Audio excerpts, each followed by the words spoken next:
আসসালামু আলাইকুম। আজকে আমি রান্না করে দেখাবো কবুতরের মাংস। তো কবুতরের মাংস আমি আলু দিয়ে আজকে পাকিয়ে দেখাবো। তো এখানে আমি নিয়ে নিয়েছি কবুতরের মাংস এবং নিয়ে নিয়েছি আলু। আর এখানে নিয়েছি পেঁয়াজ কুচি। তো এই মাংসটা অনেকটা কালো কালো, বুড়ো কবুতর এগুলো। তো এখন আমি তেল দিয়ে দিলাম, সরিষার তেল দিয়ে দিয়েছি। তো সরিষার তেলে আমি মাংসটাকে রান্না করব। তো এখানে আমি 1 কাপ পরিমাণের মতন পেঁয়াজ কুচি দিয়ে দিলাম।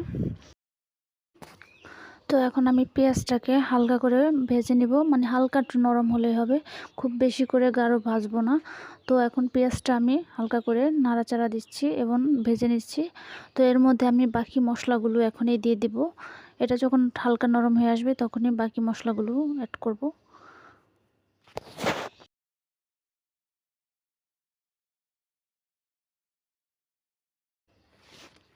তো এখন আমি এটার মধ্যে জিরা এবং রসুন আদা একসাথে বেটে একটা লিকুইড তৈরি করে রেখেছি। তো আমি এখন এটা দিয়ে দিলাম।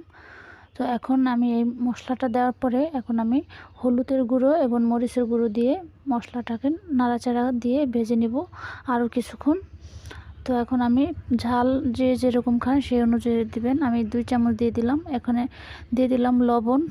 লবণটাও স্বাদ অনুযায়ী দিতে হবে।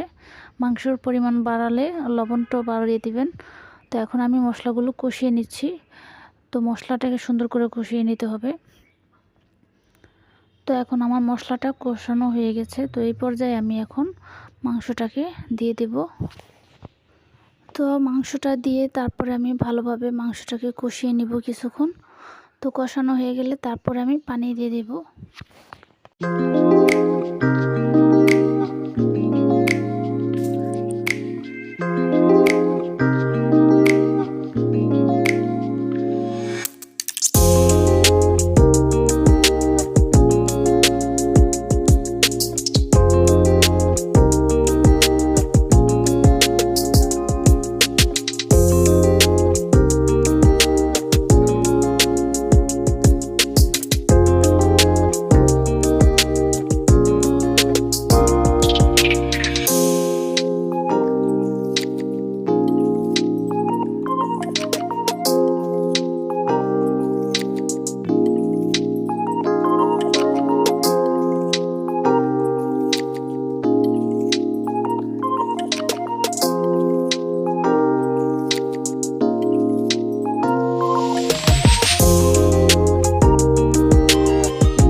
তো দেখতে পাচ্ছেন মাংসটা আমার কষানো হয়ে গেছে। মাংসটা এমনভাবে কষিয়ে নিয়েছি যে মাংস থেকে উপরে তেল ভেসে এসেছে।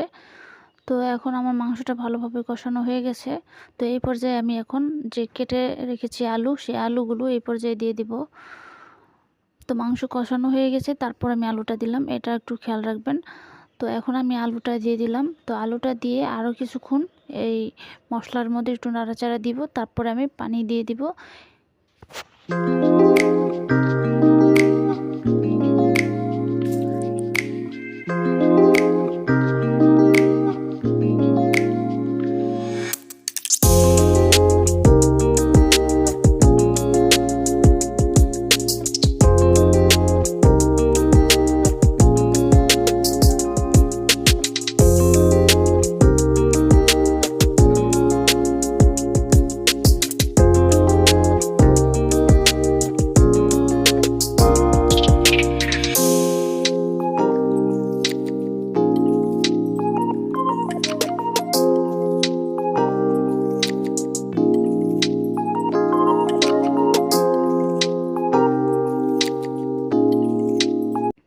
তো আলু দিয়ে মাংসটাকে একটুখানি কষানো হয়ে গেছে। তো এই পর্যায়ে আমি পানিটা ঢেলে দিব। পানিটা দিতে হবে যাতে আলুটা সিদ্ধ হয়ে যায়। তো এরকম করে পানিটা দিতে হবে, খুব বেশিও না কমও না, মাঝারি পানিটা দিতে হবে। তো আমি আমার মন মতো পানিটা দিয়ে দিয়েছি। তো এই পানির মধ্যেই আলুটাকে সিদ্ধ করে নেব। তো আলুটা যখন সিদ্ধ হয়ে যাবে, পাশাপাশি মাংসটাও কিন্তু সিদ্ধ হয়ে যাবে। তো আমি ফিরে আসতেছি মাংসটা পুরোপুরি রান্না হওয়ার পর।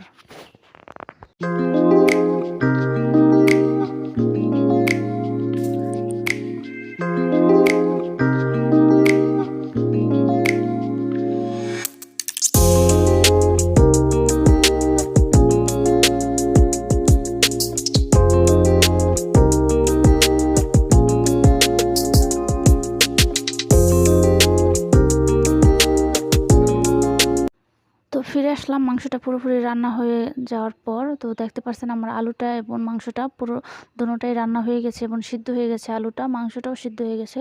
তো এই পর্যায়ে আমি এখন রান্নাটা নামিয়ে দেবো, মানে মাংসটা নামিয়ে নেব। তো আজকের ভিডিও ছিল এই পর্যন্তই। আপনারা সবাই ভালো থাকবেন, সুস্থ থাকবেন। আসসালামু আলাইকুম।